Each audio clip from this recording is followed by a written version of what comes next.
Muito boa tarde, senhoras e senhores deputados. Estamos em condições de iniciar os nossos trabalhos. Solicito aos senhores agentes da autoridade o favor de abrirem as galerias ao público. Muito obrigado. A nossa ordem do dia consta de 3 pontos. O primeiro ponto trata-se da leitura da mensagem do Presidente da República sobre a devolução sem promulgação do Decreto da Assembleia da República número 127/15, que estabelece o quadro jurídico para a emissão das medidas administrativas a adotar pelas escolas para a implementação da Lei nº 38/2018, de 7 de agosto, e procede à sua alteração. Passo a ler a mensagem do Sr. Presidente da República. Sr. Presidente da Assembleia da República, dirijo-me a Vossa Excelência nos termos do número 1 do artigo 136 da Constituição, transmitindo a presente mensagem à Assembleia da República sobre o Decreto número 127/15, recebido em Belém a 10 de janeiro, que suscita questões que convidam à sua reponderação. Com efeito, a aplicação nas escolas das medidas preconizadas no diploma tem necessariamente de ser ajustada às várias situações e, em particular, à idade das crianças e adolescentes. Diretamente ligada à necessidade de definição e adaptação das medidas a tomar, em particular em função da idade, encontra-se o papel dos pais. Sucede, porém, que o decreto peca por uma quase total ausência desse papel de pais, encarregados de educação, representantes legais e de associações por eles formadas, na implementação do regime legal, nomeadamente na definição e adaptação das medidas contidas no diploma às diferentes situações. É sabido que crianças e adolescentes menores de 16 anos não têm autonomia para tomar sozinhas certas decisões, sendo mesmo necessária a autorização dos pais ou tutores legais para a realização de qualquer ato médico. Ora, o tipo de medidas a aplicar tem de ser adaptado às várias idades, incluindo a capacidade jurídica de tomar decisões, sendo que os pais ou tutores legais têm uma intervenção essencial. Mas muito mais importante é o facto de que as medidas previstas neste diploma se aplicam quer a crianças de 5, 6 anos, quer a adolescentes de 13 ou 14. E neste plano não é apenas a questão abstrata da capacidade jurídica que conta, é da capacidade psicossociológica e da sua conjugação com o papel de pais, encarregados de educação ou representantes legais. Estando em causa realidades tão simples, mas tão significativas para o dia-a-dia das crianças e dos adolescentes, como as atividades a desenvolvimento na escola, o vestuário, o acesso a casas de banho ou balneários, lidar com crianças de 5, 6 anos, do mesmo modo que com adolescentes de 13, 14 anos, sem sequer se prever a participação consultiva, mesmo não vinculativa, de pais ou encarregados de educação na definição das medidas e sua adequação a cada situação escolar, parece ser de um voluntarismo teórico que se arrisca, na prática, a esvaziar a concretização do ideal mais generoso. Note-se ainda que não se pode esquecer hoje a natureza multicultural da escola em Portugal e a incidência cultural de temas e situações como as versadas. No mínimo, um papel acrescido de pais encarregados de educação e representantes legais ou suas associações poderia introduzir realismo numa matéria em que pouco vale afirmar princípios que se chocam pelo seu geometrismo abstrato com pessoas, famílias, escolas, em vez de as conquistarem para a sua causa.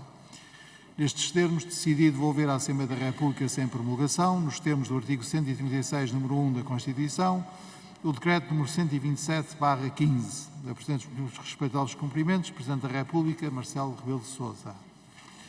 Passo agora ao ponto 2 da nossa ordem do dia, que consiste na leitura da mensagem do Presidente da República sobre a devolução sem promulgação do Decreto da Assembleia da República número 132/15, que modifica o regime de atribuição do nome próprio e de averbamentos aos assentos de nascimento e de casamento, alterando o Código do Registro Civil.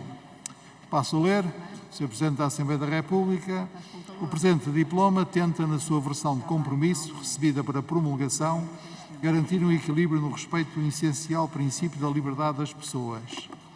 Assim sucede na não imposição, mas também não proibição, de os progenitores indicarem o sexo dos seus descendentes menores no seu registro de nascimento. Menos conseguidos são, no entanto, 2 outros pontos sensíveis da ótica da efetiva garantia da liberdade das pessoas. Por um lado, o sublinhado dado ao chamado nome neutro, nome este que é legítimo como escolha dos progenitores, mas não deve impedir a opção por nome não neutro, se for essa a vontade de quem teve essa decisão.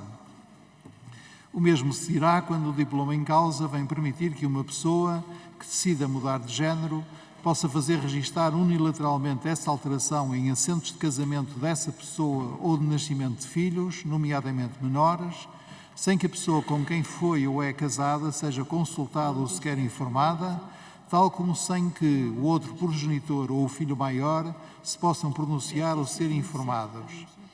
Estes dois pontos justificam a devolução sem promulgação, nos termos do artigo 136, número 1 da Constituição, do Decreto da Assembleia da República, número 132/15, que modifica o regime de atribuição do nome próprio e de averbamentos aos assentos de nascimento e de casamento, alterando o Código do Registro Civil, para que, em futuro ensejo, a Assembleia da República possa ponderar matéria que é relevante para a efetiva garantia da liberdade das pessoas. Presidente da VES, os melhores cumprimentos. Marcelo Rebelo de Sousa. Obrigado. Não havendo expediente, passamos ao ponto 3, relativo às declarações políticas, e para fazer a declaração em nome do Bloco de Esquerda, tem a palavra o Sr. Deputado Pedro Filipe Soares.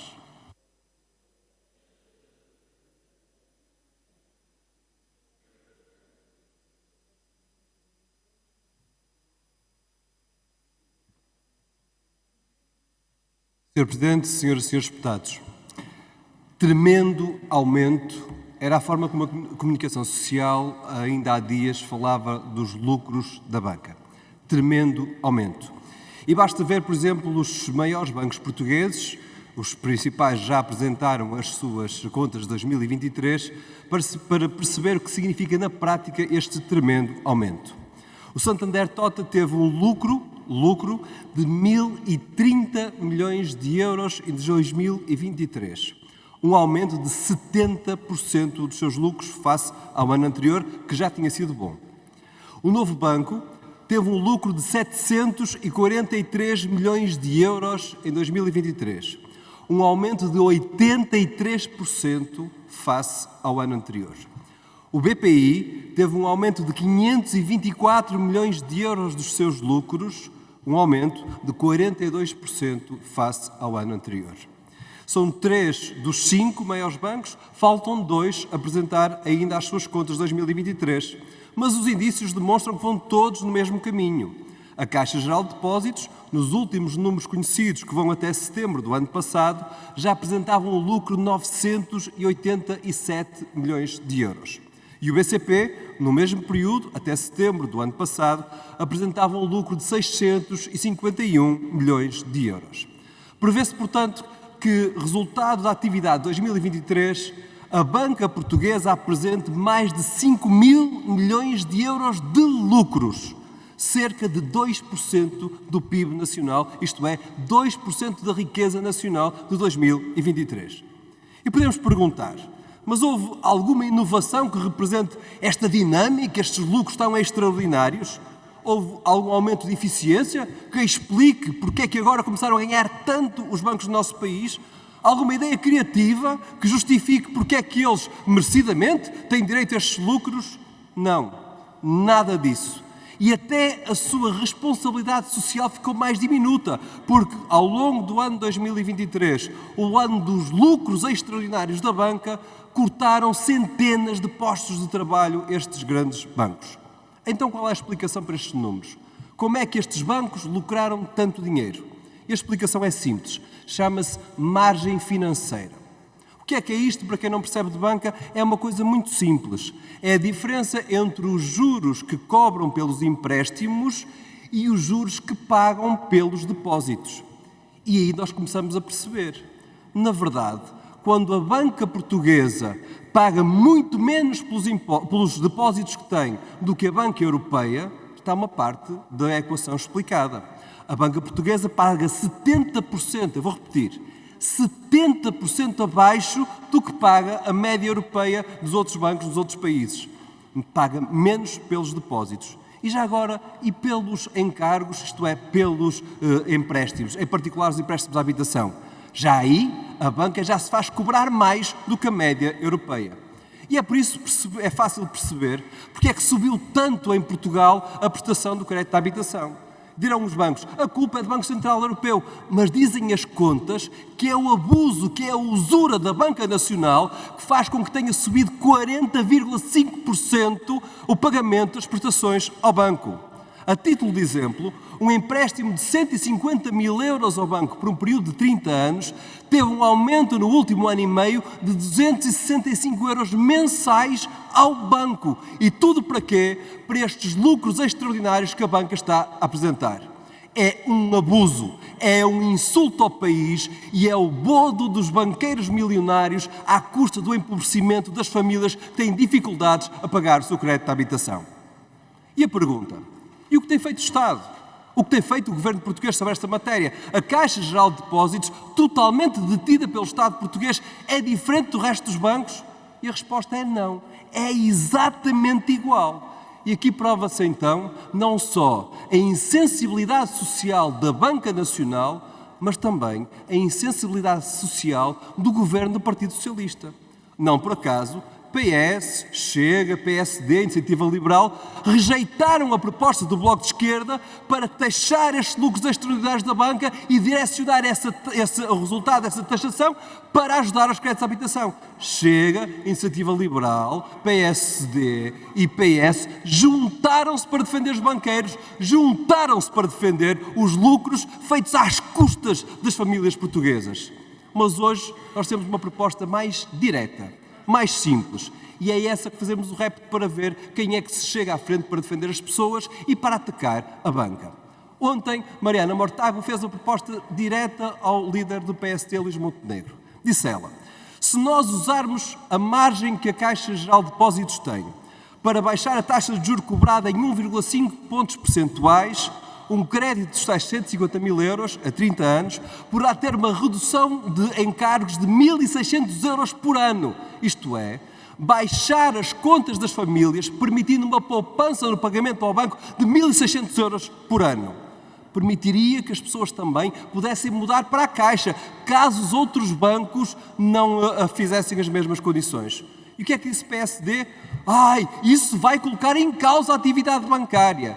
E a resposta muito direta é falso. O que vai colocar em causa é esta margem financeira especulativa dos bancos que cobram a mais do que a média europeia pelos créditos e que pagam a menos do que a média europeia pelos depósitos. E por isso haja a coragem de usar a Caixa Geral de Depósitos para forçar toda a Banca Nacional a defender as famílias. Haja a coragem de dar 1.600 euros por mês em média de poupança num momento tão difícil deste país. Essa é a coragem que vai dia 10 de março às urnas e é essa que as pessoas podem escolher para dizer quem é que defende as pessoas e quem é que defende os banqueiros, como aqui fez Chega, Iniciativa Liberal, PSD e PS. Ora, o Bloco de Esquerda defende as pessoas contra eles todos. Disse. Muito obrigado. Para fazer a declaração política em nome do Grupo Parlamentar do PS, tem a palavra a senhora deputada Joana Sá Pereira.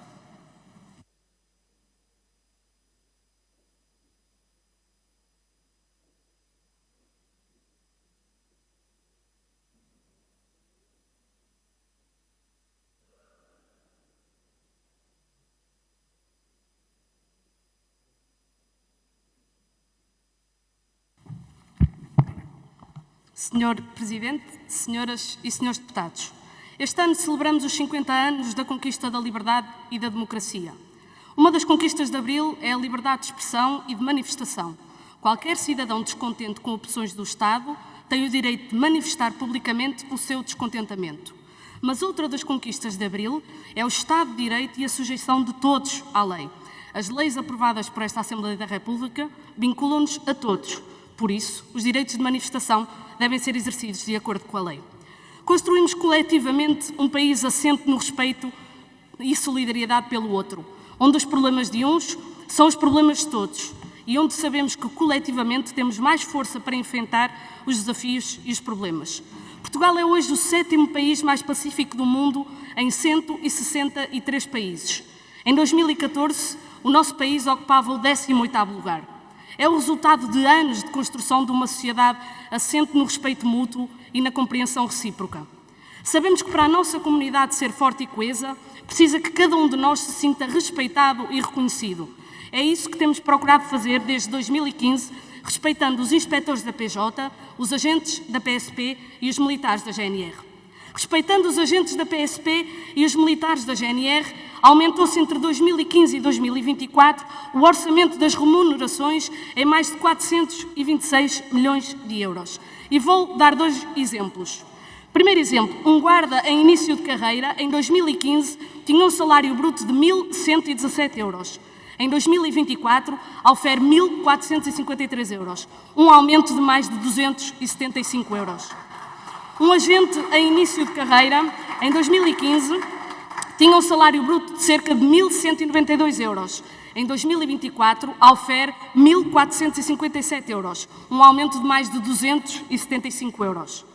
Em 2023, houve também um aumento de 2 níveis remuneratórios para o primeiro escalão dos profissionais da GNR e da PSP, em vez de 1, como aconteceu nos restantes funcionários da administração pública. Mas não ficamos por aqui e assumimos o compromisso de, entre 2022 e 2026, aumentar em média cerca de 20% os salários destes profissionais.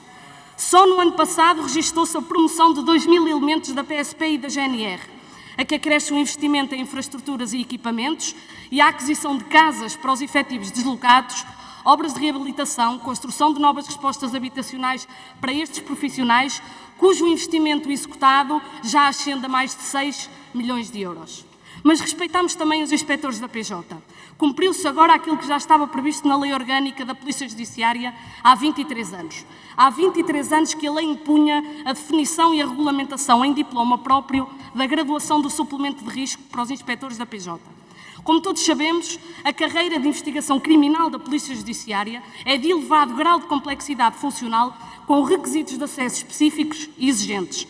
A PJ tem competência reservada para a investigação da criminalidade mais grave e complexa, de acordo com a Lei de Organização da Investigação Criminal. Noutros órgãos de polícia criminal, recordamos que funções com grau de complexidade semelhante são, em regra, exercidas por oficiais, cuja soma de todos os subsídios auferidos excedia, na maioria dos casos, o valor do suplemento de risco que era antes atribuído à PJ. Temos, por isso, consciência do muito que fizemos, do aumento de salários, do aumento de pensões, do crescimento da nossa economia e do muito que ainda temos para fazer. A diferença entre quem governa e quem nunca governou é que quem governa sabe que não pode prometer tudo a todos, como faz quem nunca teve que decidir, porque quer ter uma relação de confiança e de verdade com as pessoas. Responsabilidade é dizer a verdade às pessoas e não as enganar com promessas que sabem não serem concretizáveis. Promessas que só são feitas por quem sabe que nunca terá de tomar decisões ou por quem não tem apreço pela verdade e respeito pela palavra dada. Com isto, não queremos desvalorizar as reivindicações dos agentes da PSP e dos militares da GNR. Essas reivindicações devem ser escutadas e devem ser ponderadas. Aliás, estão a ser escutadas e estão a ser ponderadas. Mas temos um Parlamento dissolvido e um Governo em gestão. E um Governo em gestão não pode assumir encargos de caráter permanente para não condicionar a gestão seguinte. E por isso nós temos algumas interrogações.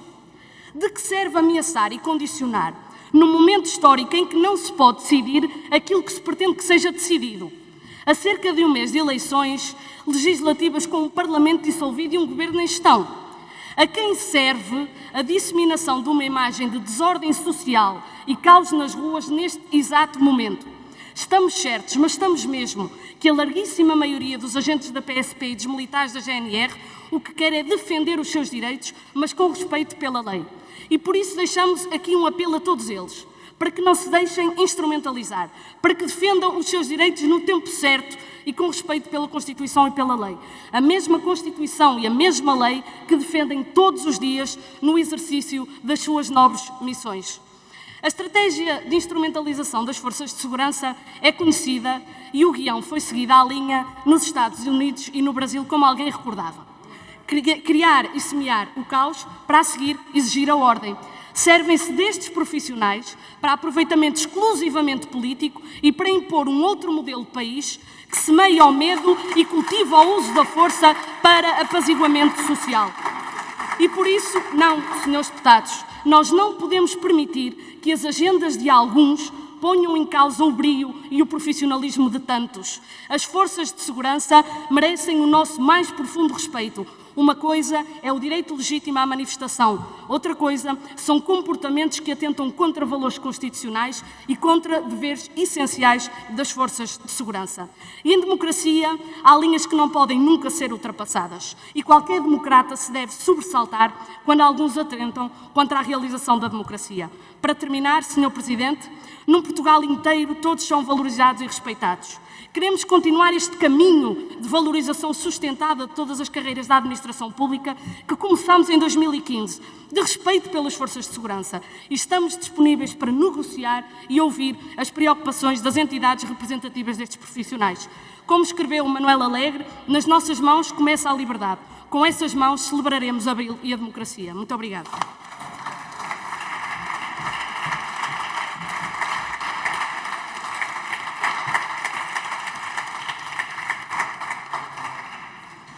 Muito obrigado. Para preferir a declaração política em nome do Grupo Parlamentar do PSD, tem a palavra o Sr. Deputado Joaquim Miranda Sarmento.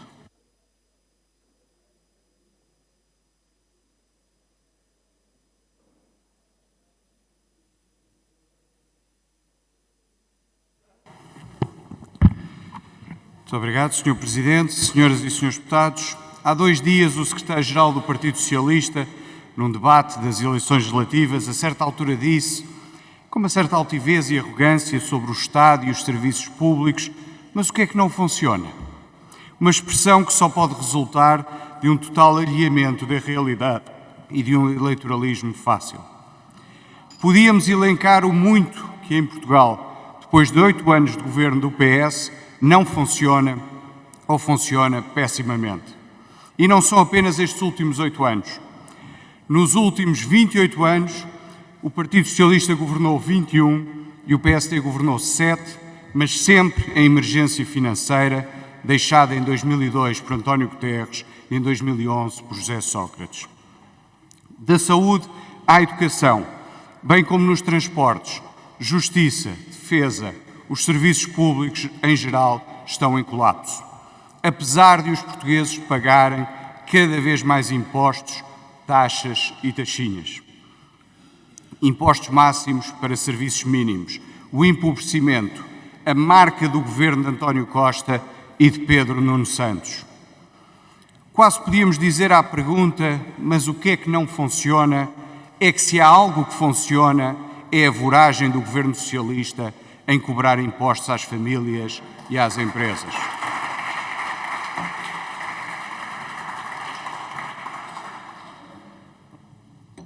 A somar a este caos nos serviços públicos, temos diversos setores da sociedade na rua, em protesto, em conflito, com os agricultores a bloquear vias de comunicação e as forças de segurança em manifestações. Agricultores que são vítimas da política irresponsável deste governo e da incompetência desta Ministra da Agricultura. Senhor Presidente, Senhoras e Senhores Deputados, o que se passa nas forças de segurança é muito grave. Não pode nem deve ser silenciado nem ignorado. Há uma falta de autoridade do Estado por parte deste Governo e do Partido Socialista. O Governo é o primeiro e o maior responsável deste descontentamento das forças de segurança. Por um lado, durante 8 anos, deixou degradar as condições materiais de remuneração e de autoridade das forças de segurança. Por outro lado, de forma inexplicável, criou uma desigualdade enorme com o aumento do suplemento de missão da Polícia Judiciária face à situação da PSP e da GNR. Um erro que não explicou e não justificou.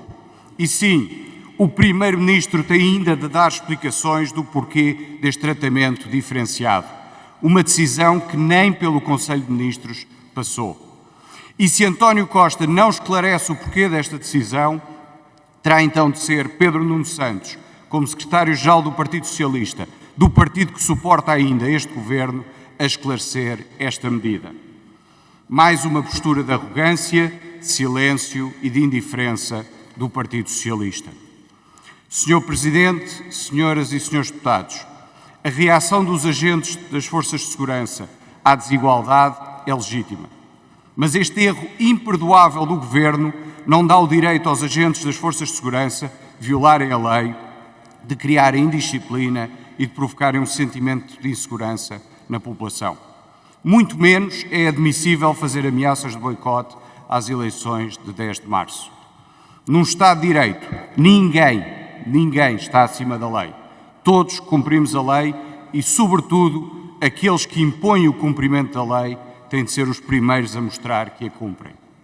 Os agentes das forças de segurança, que têm como missão essencial cumprir a lei, fazê-la respeitar e garantir a segurança dos cidadãos, não podem perder a razão, mesmo quando têm razão por aquilo que estão a reivindicar.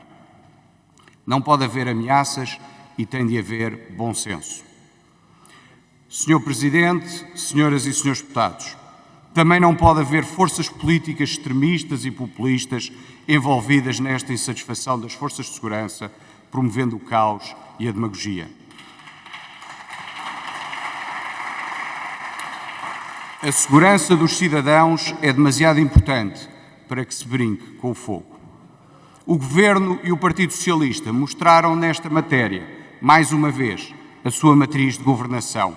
Irresponsabilidade nas decisões que toma, má governação e más decisões de políticas públicas, falta de capacidade reformista, falta de coragem na atuação política, pouca transparência e escrutínio, em suma, falta de sentido de Estado.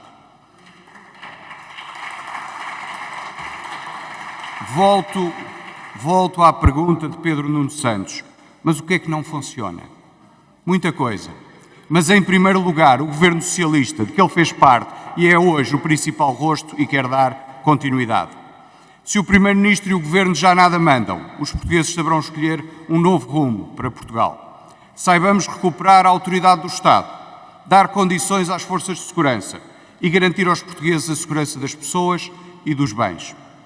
Os portugueses sabem que está nas mãos de cada um a mudança com sentido de responsabilidade, com ambição e com moderação. Muito obrigado.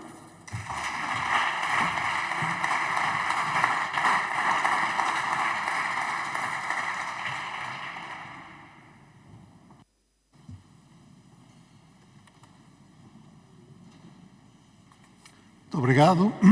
Para preferir a declaração política em nome do Grupo Parlamentar do Chega, tem a palavra o Sr. Deputado Pedro Pinto.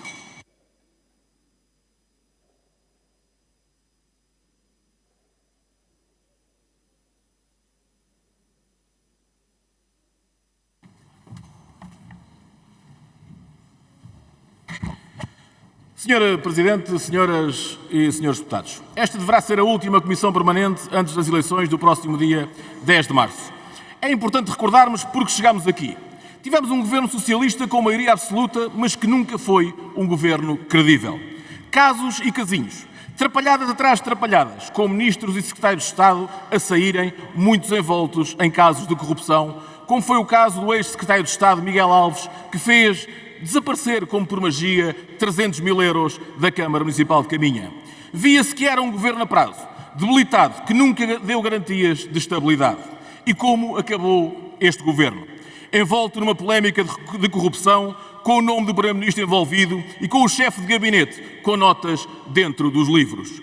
Parece que todos já se esqueceram. A comunicação social tenta branquear, mas nós cá estamos para recordar. Depois veio o esquema de corrupção na Madeira. Autarcas, presidente do Governo Regional, todos eles envolvidos numa teia de promiscuidade e de corrupção. A prova que em 50 anos de democracia, esta sempre esteve envolta em poderes políticos onde reina o amiguismo, o nepotismo e a corrupção. PS e PSD são iguais. Chegámos às eleições. O PS tenta esquecer o passado de Pedro Nuno Santos. Saiu do governo debilitado, sem explicar a atrapalhada da TAP e se sabia ou não do acordo de rescisão com a ex-administradora. Hoje é líder socialista. Fala como se não tivesse nada a ver com este governo nem com o passado. Votou contra o fim das portagens nas ex-scouts, no interior e no Algarve, e 3 meses depois apresenta uma grande medida do seu programa eleitoral. Demagogia pura. Mas tenho uma novidade.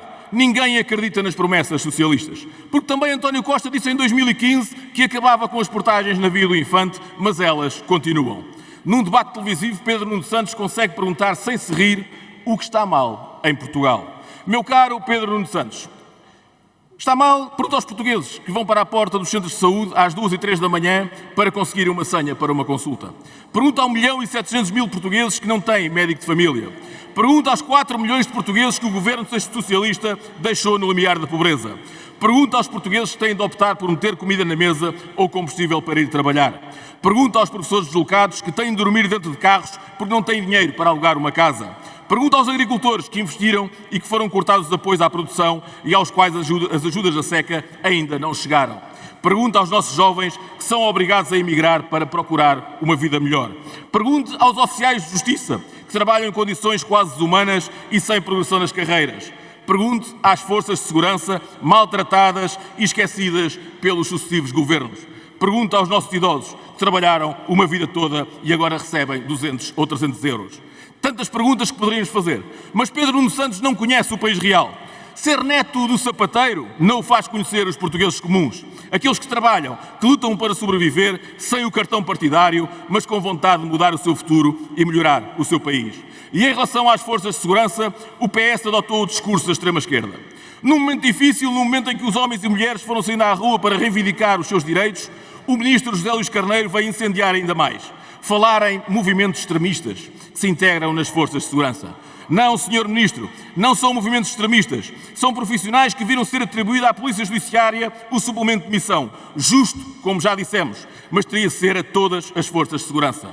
Este governo quis meter polícias contra polícias, em vez de resolver os problemas. Extremismo é o que faz o PS com mentiras atrás de mentiras, como vimos há pouco a senhora deputada Joana Sá Pereira. Senhora deputada, tenho aqui um recibo de vencimento de um agente da PSP de dezembro de 2023. 1.068 euros. 1.068 euros e não 1.400 ou 1.600, como a senhora deputada disse aqui.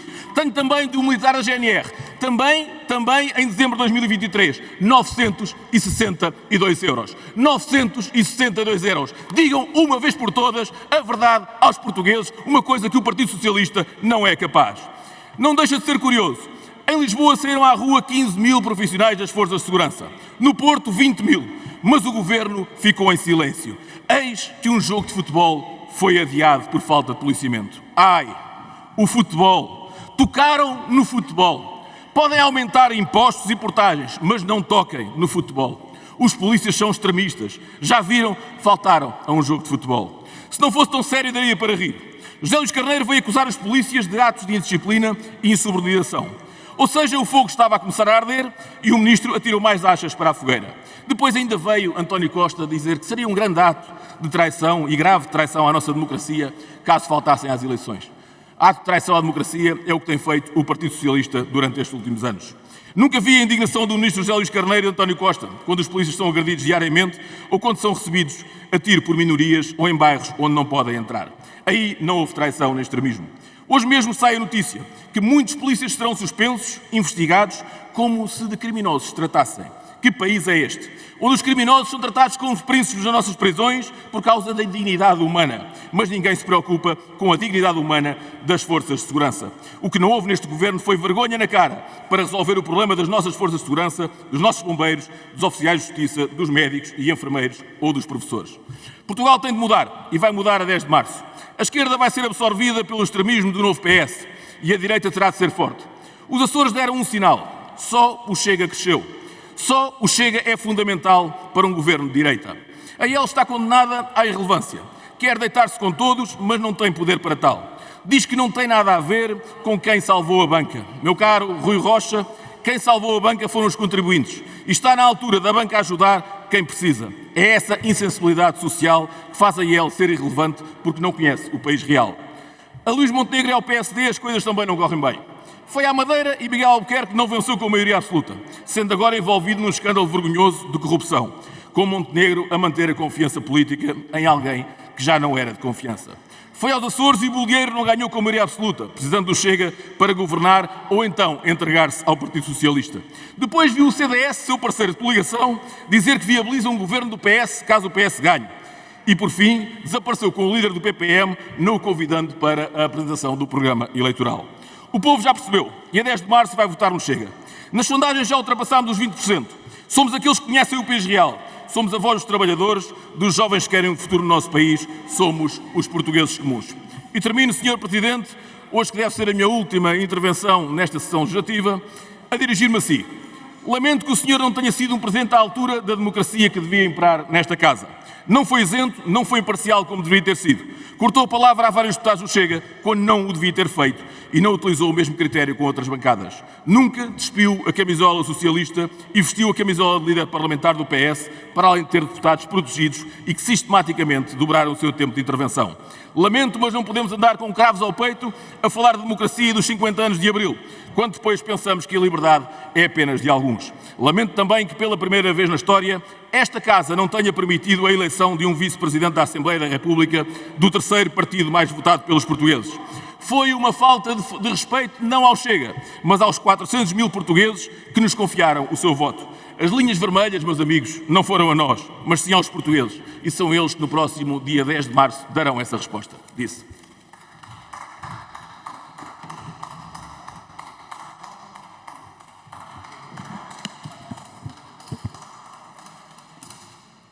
Muito obrigado. Para preferir a intervenção em nome da Iniciativa Liberal, tem a palavra a senhora deputada Joana Cordeiro.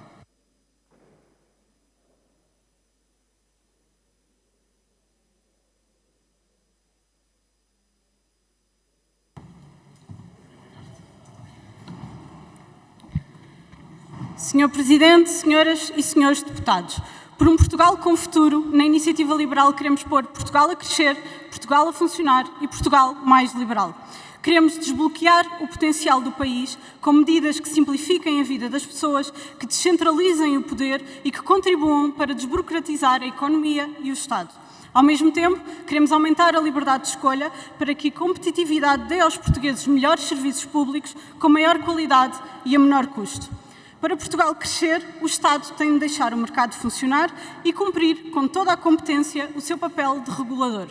Para Portugal funcionar, o Estado deve garantir serviços públicos a todos, sem ter de impedir o resto da sociedade de os prestar. Já várias vezes aqui dissemos, mas repito, os serviços não deixam de ser públicos se forem prestados por privados.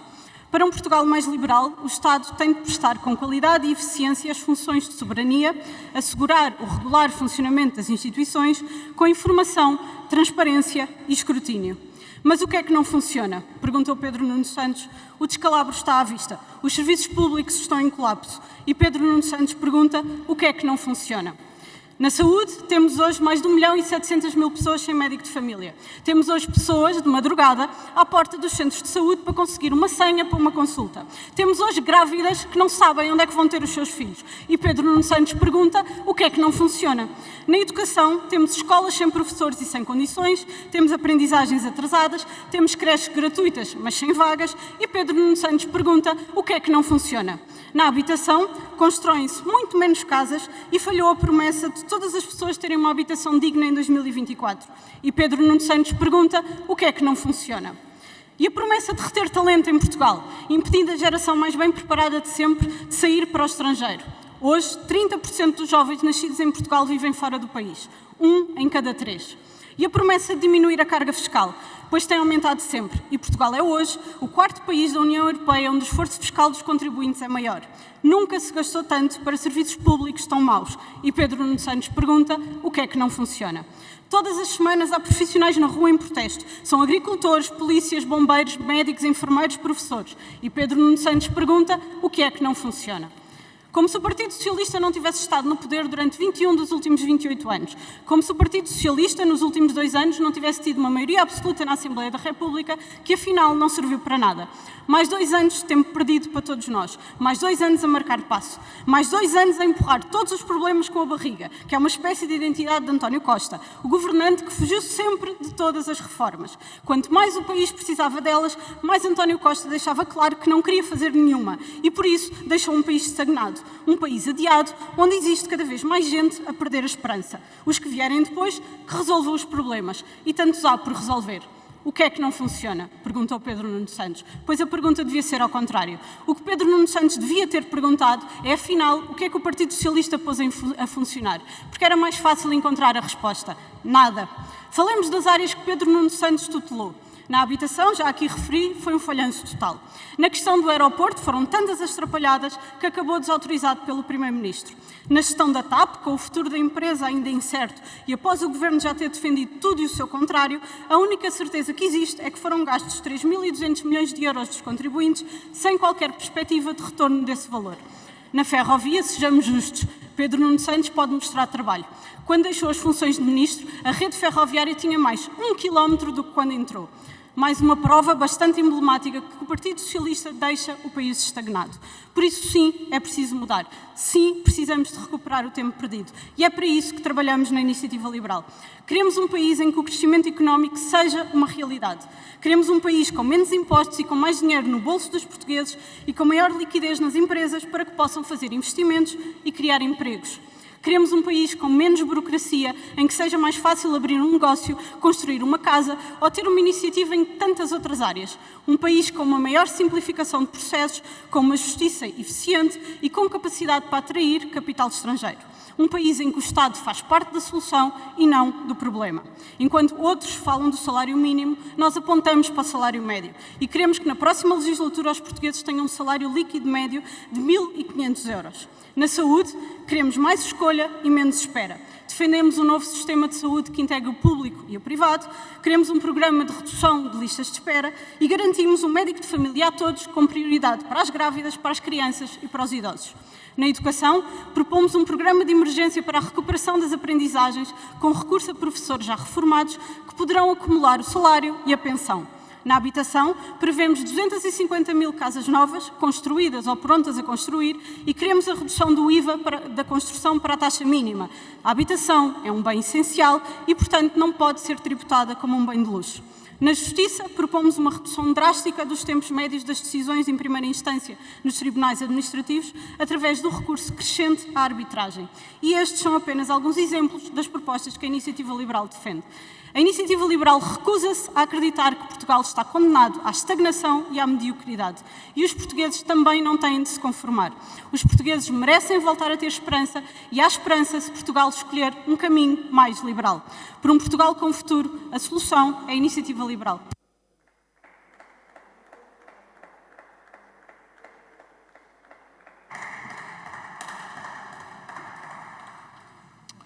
Muito obrigado. Para a intervenção em nome do Grupo Parlamentar do PCP, tem agora a palavra a senhora deputada Alma Rivera.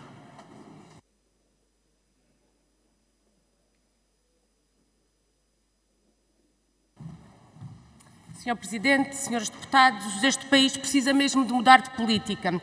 Por todo o lado ouvimos essa ânsia. Quando a vida se complica, as injustiças se agravam, ouvimos essa exigência, mudar de política. Mas nem todos querem efetivamente mudança de política, porque há quem esteja a ser muitíssimo beneficiado com esta situação. Aqueles que lucram 12 milhões por dia à custa das prestações e dos juros suportados pelas famílias, ou os grupos económicos que somam 25 milhões de lucros ao dia. Mudar de política é uma necessidade para a esmagadora maioria da população, que trabalha, que vive do seu esforço, que precisa de serviços públicos em condições, para os que trabalharam uma vida inteira e não têm uma reforma para viver, para as centenas de milhares de crianças em risco de pobreza em Portugal. Não é uma necessidade para os 5% mais ricos que concentram nas suas mãos 42% de toda a riqueza nacional. Para esses, a política de direita está-lhes bem.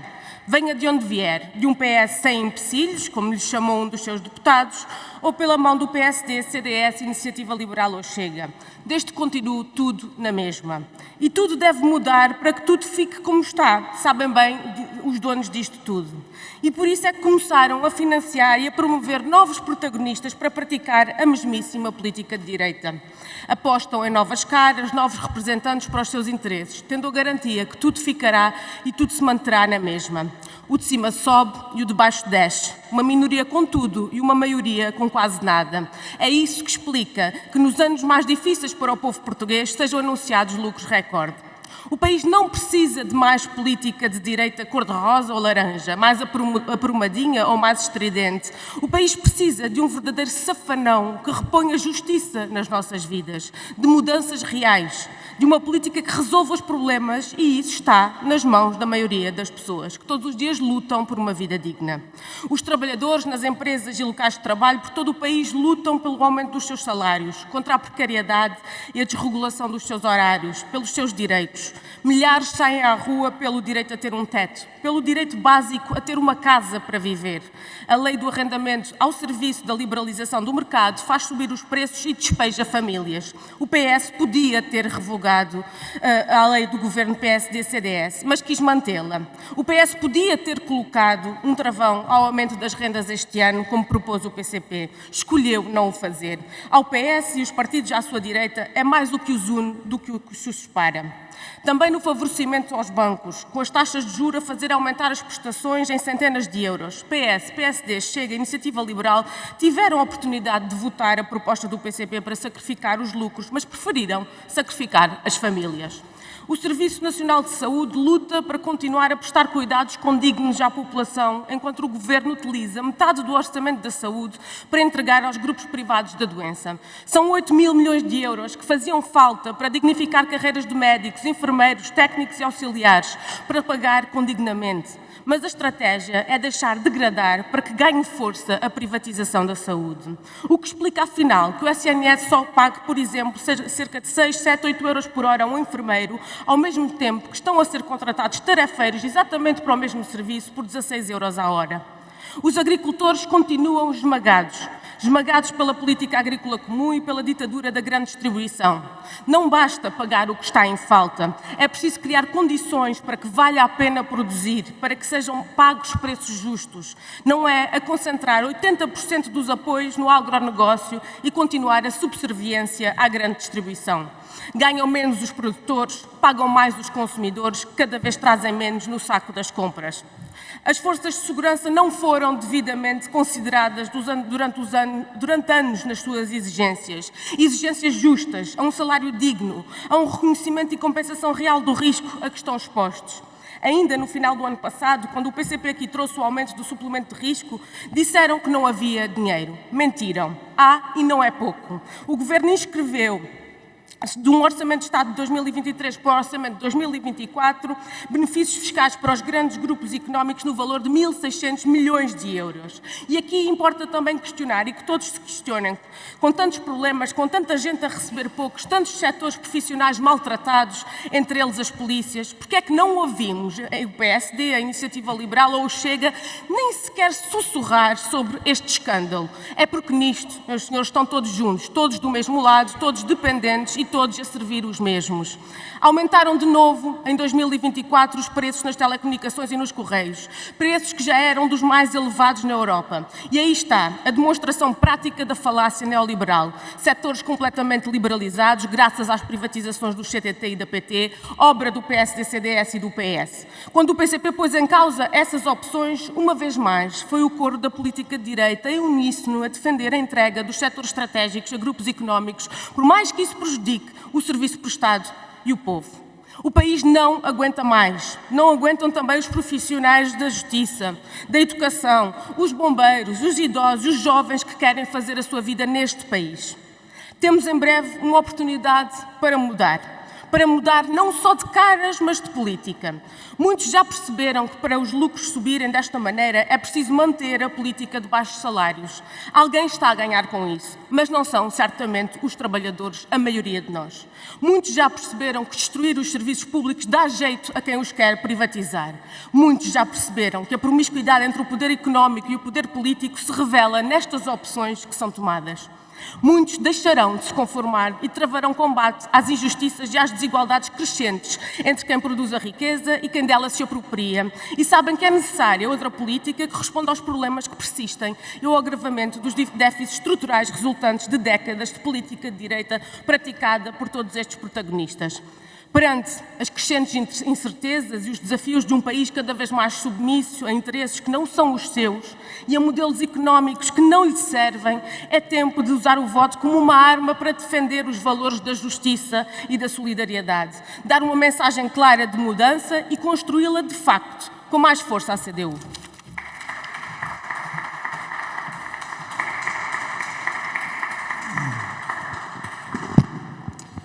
Muito Muito obrigado. Assim terminamos o nosso ponto 3 e a ordem do dia.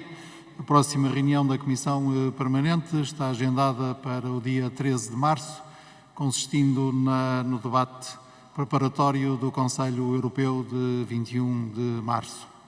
Desejo a todos uma boa tarde. Muito obrigado.